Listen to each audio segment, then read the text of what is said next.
The latch of her father's house clicked shut with the finality of a coffin lid.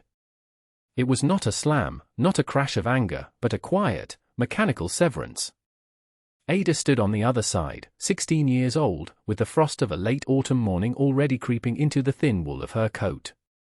Behind the door, her father, Franklin, a man whose pride was a larger and more brittle thing than his farm, had delivered his verdict with the flat cadence of a man selling off unwanted stock. "You have a will that is not godly and a daughter," he had said, his eyes fixed on a point over her shoulder. "You are no daughter of mine." She was given nothing but the clothes she wore and a single loaf of bread wrapped in cloth, a gesture of charity so small it was its own kind of cruelty. In her pocket, her fingers closed around the only thing that was truly hers, a small, smooth river stone, worn slick by the thumb of her grandmother, now 3 years in the grave.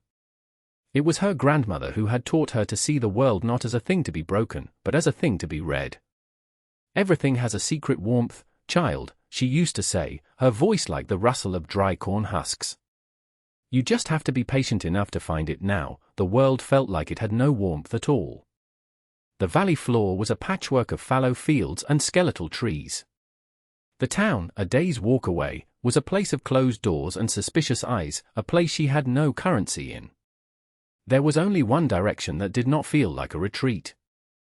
The great, slumbering mass of the mountain that walled the western edge of the valley. It was a place of myth and granite, a place where people did not go. For Ada, it was the only place left. She did not look back. To look back would be to give Franklin the satisfaction of seeing her falter. She walked toward the mountain, the loaf of bread a dense weight in her satchel, the stone a cold promise in her hand. The sun was a pale wafer in the sky, offering light but no heat. She walked until the valley was a memory at her back and the air grew thin and sharp with the scent of pine and cold stone. She was a ghost in her own life, a loose thread pulled from the weave of her family, drifting toward the one thing that could not cast her out. The mountain. She found it by accident, a week into her exile, when the last of the bread was gone and a deep, gnawing hunger had become her constant companion. She had been following a game trail high on the flank of the mountain, searching for rabbit snares she had set with twine unraveled from her own clothes, when a sudden squall of early snow drove her to seek shelter. The rock face was a sheer, unforgiving wall, but tucked behind a curtain of ancient, ice-glazed ivy was a fissure, a dark mouth in the stone. It was not large, barely the height of a man, and from it breathed a faint, impossible warmth. It was a slow, steady exhalation of damp, mineral-scented air, a stark contrast to the needle-sharp wind that tore at her face. Fear warred with desperation. The stories from the valley were of mountain spirits, of collapsed shafts and bad air. But the cold was a more immediate demon. Clutching the river stone in her palm, she pushed aside the ivy and stepped across the threshold. The darkness was absolute, but the warmth was real. It wrapped around her like a blanket, a deep, telluric heat that seemed to rise from the very bones of the world. She took a few cautious steps inward, her hand trailing along a wall that was slick with moisture and surprisingly smooth. The air did not feel dead or stagnant, it felt ancient and alive, moving in a slow, circulatory rhythm. After her eyes adjusted, she saw it was not a cave but a mine. An old iron mine, long abandoned. A set of rusted tracks disappeared into the gloom. Discarded timbers lay in heaps, coated in a fine red dust. It was a place of human failure, a forgotten scar. But for Ada, it was a miracle. That first night, she slept just inside the entrance, curled on a bed of pine boughs she had dragged in, listening to the storm rage outside. Inside her stone sanctuary, the wind was only a distant howl. The temperature held steady, cool but not cold, like a cellar in late summer. The mountain was breathing, and she was in its lung. In the days that followed, she explored deeper, using scavenged candle nubs she found in a derelict foreman's shack nearby. The main tunnel ran straight and true for 100 yards before branching into a network of smaller adits and galleries. In one cavernous chamber, the heat was more pronounced. A steady drip of water, warm to the touch, fell from the ceiling into a natural stone basin, creating a perpetual, steaming pool. This was the heart of it. Geothermal energy, a term she would not learn for 50 years. For her, it was simply the mountain's secret warmth, the thing her grandmother had spoken of. It was here, in this place of constant, gentle heat and running water, that the idea, as mad and beautiful as a flower blooming in winter, began to take root. This was not just a shelter. It could be a home. It could be a farm. The first winter was a trial by solitude. Ada learned the cartography of hunger, the subtle language of the mountain.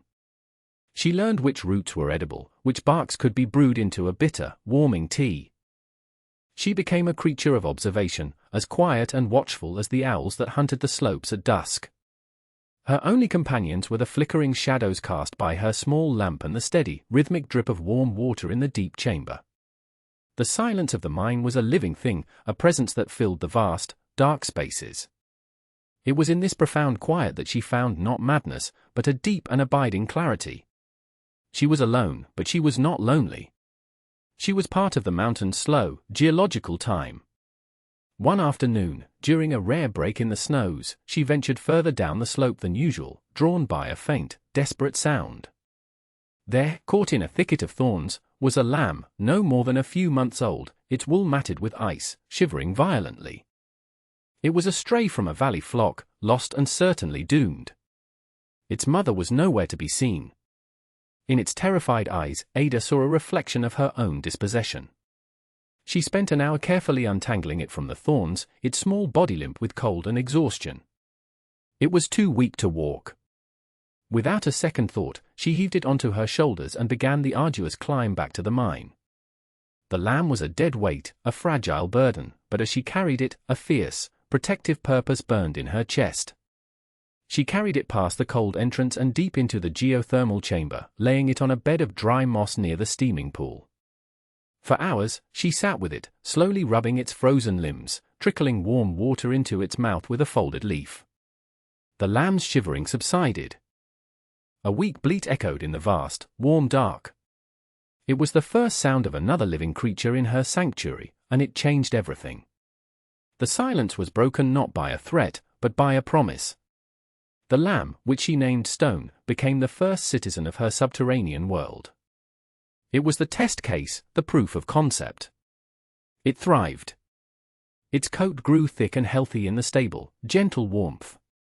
It drank from the mineral-rich water and ate the dried grasses she painstakingly harvested from the sunnier slopes.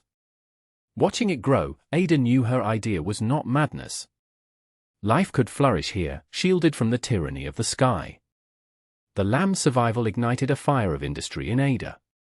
The mine was no longer just a shelter, it was a project. It was a canvas. She began to transform the cavernous space with a methodical, patient ingenuity. Her first task was to build proper enclosures. She scavenged the abandoned mine for materials. Heavy timbers, left to rot a generation ago, were dragged into the main chamber. They were dense, seasoned, and stubbornly strong. Using a rusted axe head she had found and painstakingly sharpened on a flat stone, she notched the logs and fitted them together, building a sturdy pen for the lamb. It was slow, brutal work, each swing of the axe a testament to her resolve. The sound of her labor echoed in the dark, a counterpoint to the drip of water and the soft bleating of her small charge. Next, she needed a reliable water system. The steaming pool was the source, but she needed to distribute it. She found a long-forgotten pile of discarded blasting pipes, narrow iron tubes meant for a purpose she could not guess. She cleaned them of rust and sediment, laying them in a gentle, downward-sloping channel from the main pool to a series of stone troughs she carved out of smaller rocks with a miner's pick. Gravity did the work. A constant, gentle flow of warm water now ran through her nascent stable, ensuring her future livestock would never go thirsty, their water never freezing. Food was the next challenge. For her growing flock, she had used the money from selling a small pouch of foraged ginseng in town to buy 2 breeding ewes from a down-on-his-luck farmer. She needed hay. All summer, she worked tirelessly, scything wild grasses on the high meadows, bundling them, and laboriously hauling them into the mine's entrance tunnel, which she designated as her hayloft. The cool, dry air there preserved the hay perfectly. She also began to experiment. She noticed that in the parts of the mine with the most ambient light near the entrance, certain shade-loving plants from the forest floor could survive. She transplanted ferns, mosses, and even a few hardy ramps. They did not flourish, but they lived. Then came the chickens, a small flock of 6 hens and a rooster, purchased with the proceeds from selling wild berry preserves. She built them a coop against a particularly warm rock face, the stone itself a constant incubator. Their clucking and scratching added a new layer of sound, a domestic rhythm to the geological hum. Finally, she saved for a year, selling wool from her growing flock of sheep, to buy a horse. Not a riding horse, but a stout Suffolk punch mare, pregnant and calm. The mare was her biggest investment, her greatest risk, and her most profound hope. Leading the great, gentle beast into the warm darkness of the mountain was a sacred act. She had built a stable that could not freeze. She had built an ark in the belly of the earth. The arrival of Thomas was as quiet and unexpected as the first sprout of a seed in the dark. He was a surveyor, hired by a distant railroad concern to map the forgotten claims on the mountain, a fool's errand to see if the old iron lines were worth reviving. He was a man of lines and numbers, of sextants and plumb bobs, his world a grid of precise measurements laid over the chaos of nature. He found her not by looking for her, but by following the logic of his craft. His maps told him there should be a spring near her location, but his instruments detected an anomaly, a plume of warm, humid air that defied the crisp autumn atmosphere. He followed this geological curiosity and found himself at the mouth of the mine. He saw the neatly stacked firewood, the faint trail of footprints, and he felt the impossible breath of warm air. He called out, his voice cautious, respectful. "Hello, the mine? Is anyone within?" Ada appeared at the entrance, a silhouette against the inner dimness, holding a lantern. She did not speak.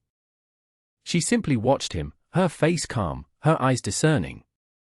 He saw not a frightened girl, but a gatekeeper. He lowered his surveying tripod, a gesture of peace. "I mean no harm," he said, his voice steady. "My name is Thomas. I am a surveyor. The mountain is breathing, and I have never seen the like." Ada considered his words. He had not spoken of ghosts or outlaws. He had spoken of the mountain. She gave a slight nod and stepped aside, an invitation into her world. Thomas entered, and his world of straight lines and predictable angles dissolved. He saw the neat pens, the healthy, placid sheep, the chickens roosting on a timber beam, the great, placid dray horse watching him with intelligent eyes. He saw the network of pipes, the troughs of steaming water, the orderly stacks of hay. He smelled the clean scent of pine shavings and warm earth, not the fetid stench of a closed barn. He ran his hand along the stone wall, feeling the deep, radiating warmth. He looked at Ada, his face a mixture of awe and disbelief. "You did not find a shelter," he said, his voice barely a whisper. "You have built a lung." He was the first person to see her work not as a strange hermit's refuge, but as a system.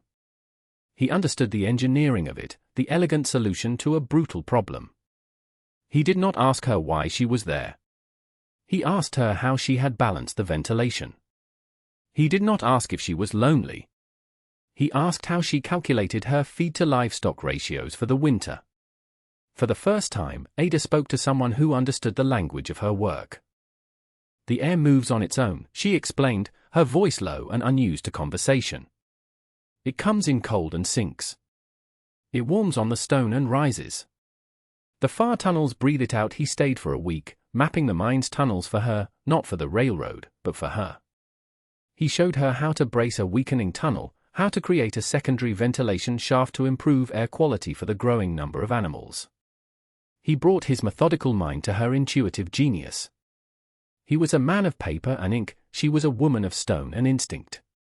Together, they made a complete whole. When he left to file his report, a report that would declare the mountain utterly devoid of profitable resources, he promised to return. "There is more to build," he said, and it was not a question. That winter, the sky fell.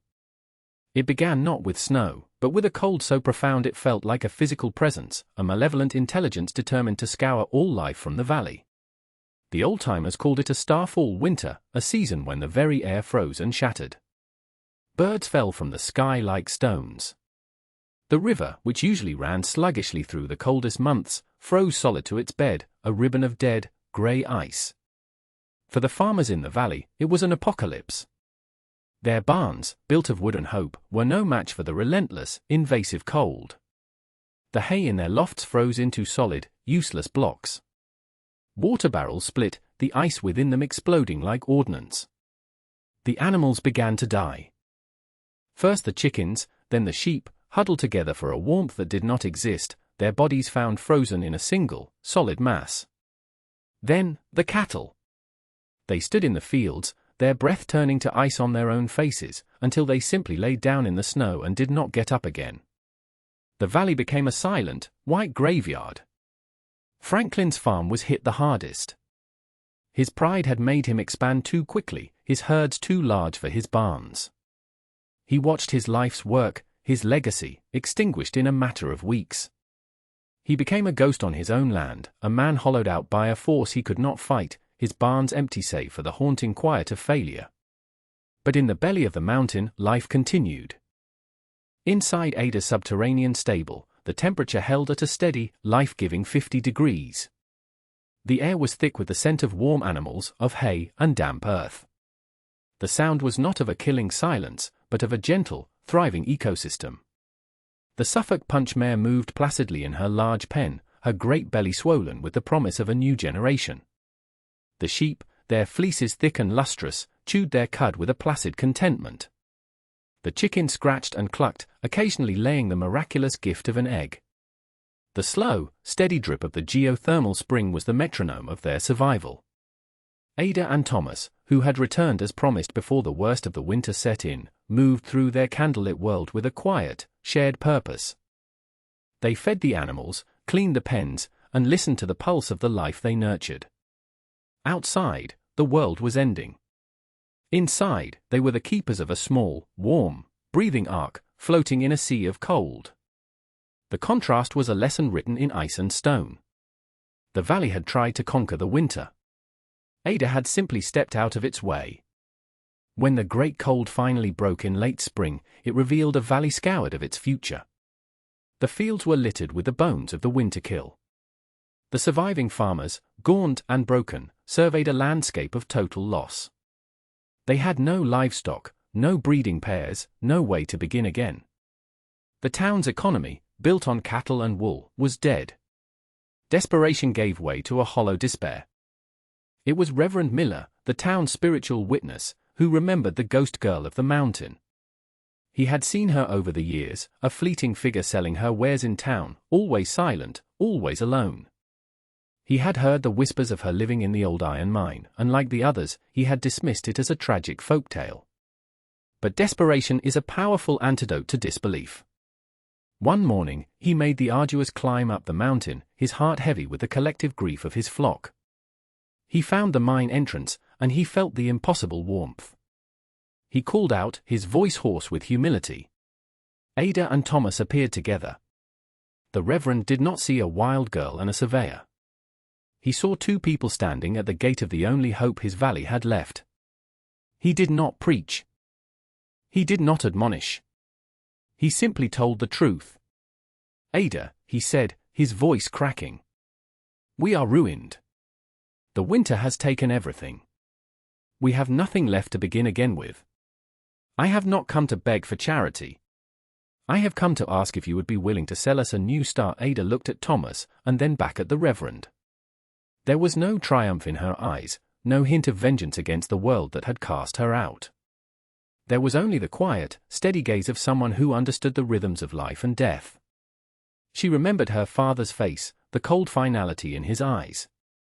She could have let the valley rot. She could have kept her warm, secret world to herself. But the work was not about hoarding life, it was about cultivating it. We have lambs, she said, her voice clear and strong. And the mare has foaled. There will be chicks soon. It was the beginning of the valley's resurrection. The farmers pooled their meager resources and bought breeding pairs from the warm stone stable, as it came to be known. The new bloodline was strong, hardy, and bore the subtle resilience of its unique upbringing. The town did not simply recover, it was reborn, its foundation now anchored to the strange, miraculous farm inside the mountain. That summer, Ada and Thomas were married by Reverend Miller, not in the town church, but at the mouth of the mine, the place where their two worlds had met. Their vows were witnessed by the mountain, the quiet sheep, and a handful of grateful, humbled farmers. The legacy was no longer hers alone. It was theirs. Years turned into a decade, then two. The warm stone stable became a quiet legend, a place of pilgrimage for farmers and the curious alike. Ada and Thomas's work deepened, their partnership a seamless blend of her intuition and his system. They had 2 children, a son, Samuel, who had his mother's quiet way with animals and the earth, and a daughter, Hannah, who had her father's love for books and numbers, and who began to keep the detailed journals of the farm's operation. The mine was no longer just a stable, it was a home, a school, a living laboratory. One day, a man from a distant university arrived. His name was Dr. Alastair Finch, a geologist with a passion for agricultural science. He had heard the stories and, like Thomas before him, had come to investigate the anomaly. He spent a month at the farm, his academic excitement a stark contrast to the family's quiet diligence. He lowered thermometers into deep fissures, took water samples, and filled notebooks with frantic, ecstatic scribbles. He was a validator, a man from the world of institutions, come to give a formal name to what Ada had built from instinct and necessity. "It is a marvel of geothermal husbandry," he declared one evening, his face flushed with discovery as he showed Ada his charts and graphs. A perfectly balanced, self-sustaining ecosystem leveraging telluric heat. "You have harnessed the very engine of the planet." Ada looked at his complex diagrams, at the spidery lines of data. She listened to his grand, Latinate words. Then she looked toward the main chamber, where her son was bedding down the horses for the night, their soft snorts echoing in the warm air. She smiled, a small, private smile. "I just called it staying warm," she said. Dr. Finch published his paper, and the world of science learned of the Appalachian farmer who had pioneered a new form of agriculture without knowing she had done so. But for Ada, the validation was not in the paper. It was in the sound of her children's laughter echoing in the stone halls, in the healthy sheen on a horse's coat, in the steady, life-giving breath of the mountain that had taken her in when the world of men had thrown her out. Her work was not for acclaim. It was for life itself. The world could name it whatever it wished. The seasons continued their slow turn, wearing away the sharp edges of the world, and of memory. Ada grew old. Her hair, once the color of dark soil, became a fine, white silver, like the frost on the winter ivy at the mine's entrance. Her hands, which had built pens and delivered foals and held the earth, became gnarled with arthritis, but they were never idle. The warm stone stable was now a sprawling, multi-generational enterprise. Her son, Samuel, managed the livestock, his quiet understanding of the animals a mirror of her own. Her daughter, Hannah, managed the accounts and the growing trade with the world outside, her meticulous journals becoming a priceless record of a unique way of life. Grandchildren, with the mountain's warmth in their bones, played in the tunnels where she had once huddled alone. One afternoon, sitting in a chair near the entrance, wrapped in a thick wool blanket of her own flax-making, she saw a bent figure walking slowly up the path. It was her father, Franklin. He was an old man now, stout and frail, his land long since sold off to pay his debts. He did not come to the mine. He only stood at the edge of the property, looking at the impossible plume of steam rising from the main ventilation shaft, a sign of the vibrant life within. He stood there for a long time, a silhouette of regret against the setting sun, and then he turned and walked away. Ada watched him go, and felt not triumph, not anger, but a deep, quiet sadness for a man who had been given a world of warmth and had chosen the cold.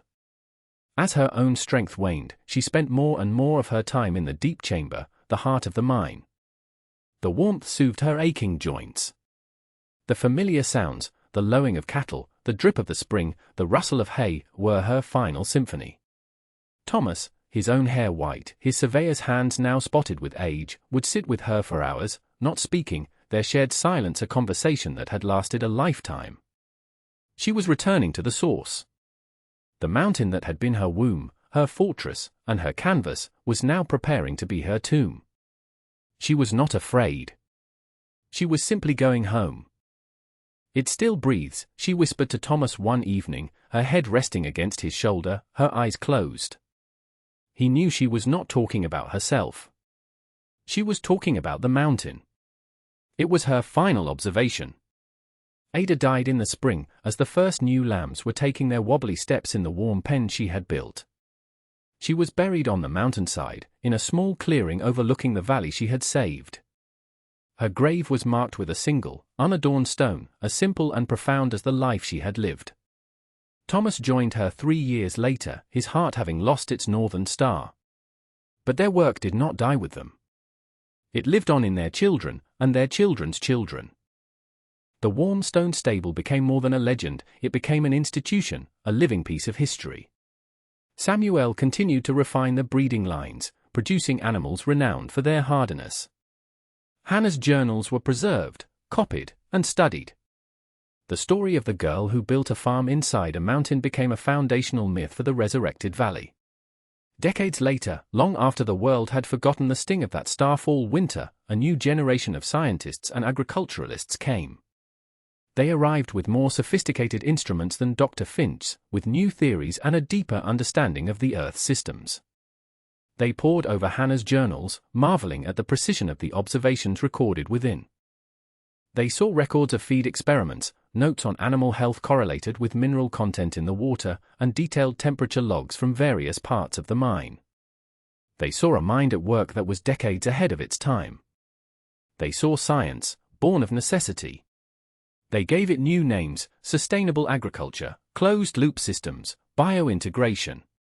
But as they stood in the great central chamber, feeling the same impossible warmth that a 16-year-old girl had felt nearly a century before, they knew their words were just labels. They were just catching up to what she had always known. The knowledge had not been invented in their laboratories. It had been discovered by a dispossessed girl with nothing but a coat, a loaf of bread, and a smooth stone in her pocket. She had not sought to conquer the mountain, to bend it to her will. She had simply listened to it, felt its warmth, and had the courage to build a world within its breath.